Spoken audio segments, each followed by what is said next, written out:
pour contenir des liquides et des choses solides. En effet, c'est un symbole qui avait beaucoup de caractéristiques. Mais nous, les chrétiens, nous devons contenu du Saint-Esprit de Dieu. Nous devons remplir du Saint-Esprit de Dieu. Nous allons voir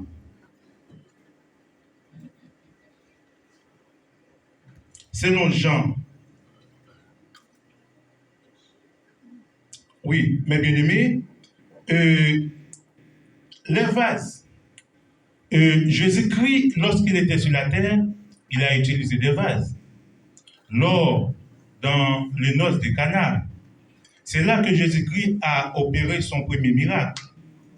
Et vous allez voir, selon Jean chapitre 2, verset 1 à 10. Et c'est une référence, vous pouvez juste regarder. Jean chapitre 2, verset 1 à 10. Alors, Jésus-Christ a changé l'eau en du vin. Il a utilisé des vases. C'était son premier miracle. Vous pouvez juste regarder, on ne va pas rester dessus. La veuve Sarepta a utilisé le peu de farine qu'il avait dans un vase pour nourrir Élie. Et ça veut dire, le mot vase, il avait beaucoup de caractéristiques. La veuve Sarepta a utilisé le peu qu'elle a dans un vase pour nourrir Élie. Et si Sarepta, il n'avait pas un peu de farine dans le fond de ce vase, le miracle qui a opéré pour elle ne devrait pas arriver. Et c'est pour cette raison, là, mes bien-aimés, nous avons dit, et Sarepta, il n'était pas chiche, c'est pour cette raison qu'il faut pas chiche. Hein? Pas dire que c'est ça seulement peut-être seulement, et puis on va regarder, on va partager. Parce que vous ne connaissez pas qui bénédiction qu'a venu pour vous, de partager ça pour gagner. Même quand c'était dernier espoir, eh bien, nous sommes capables de dire, et vers Sarepta, il un petit peu d'huile, un petit peu de farine. Et il était gagné pour l'utiliser après, il n'y a pas de aucune ressource encore, c'était pour chez nous. Eh bien, il était accepté, partager le peu qu'il a pour servir Élie. Et c'est un miracle qui a opéré, et par la suite, farine pas de jambe capable de finir pour lui, et l'huile pas de jambe capable de finir pour lui. C'est pour ça, mes bien-aimés, nous prenez ça comme exemple. Il faut que vous pas chiche, partagez ça pour lui.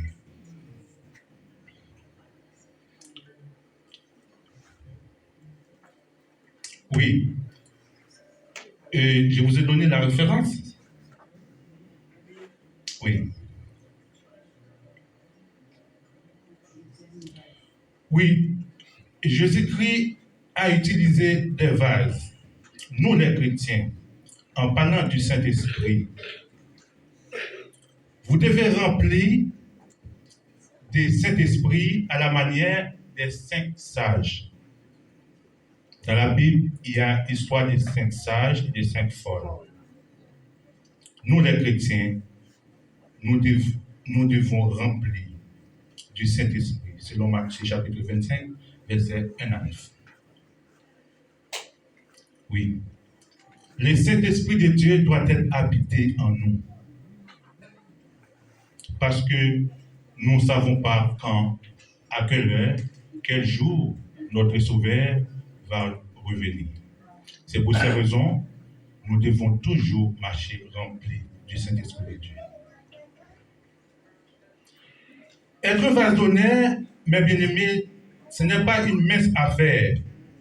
Le mot d'honneur veut dire la considération qui va à quelqu'un dont qui a le courage, le talent, sont reconnus par Dieu, la valeur et l'utilité. L'Éternel nous a comparé comme des vases en or, c'est parce que un morceau d'or, avant de trouver sa clarté, sa beauté rayonnante, il a éprouvé beaucoup de chaleur, beaucoup de défis. Et ce matin, mes bien-aimés, vous qui voulez devenir un vase d'honneur, alors il faut accepter et éprouver beaucoup d'épreuves, beaucoup de chaleur, beaucoup de douleurs, beaucoup de tribulations.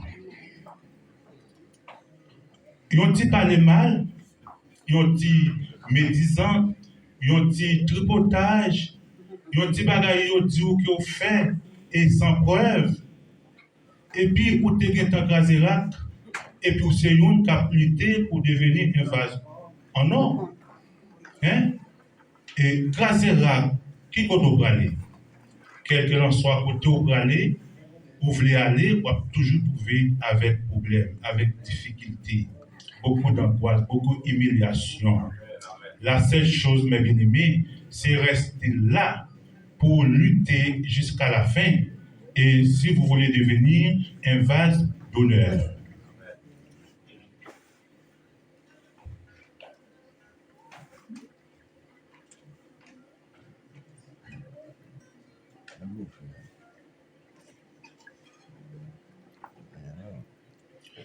Mais bien aimé, il y a des vases d'honneur choisis par l'Éternel. Par exemple, Moïse. Moïse, il a été choisi par l'Éternel pour délivrer les peuples Israël qui étaient en esclave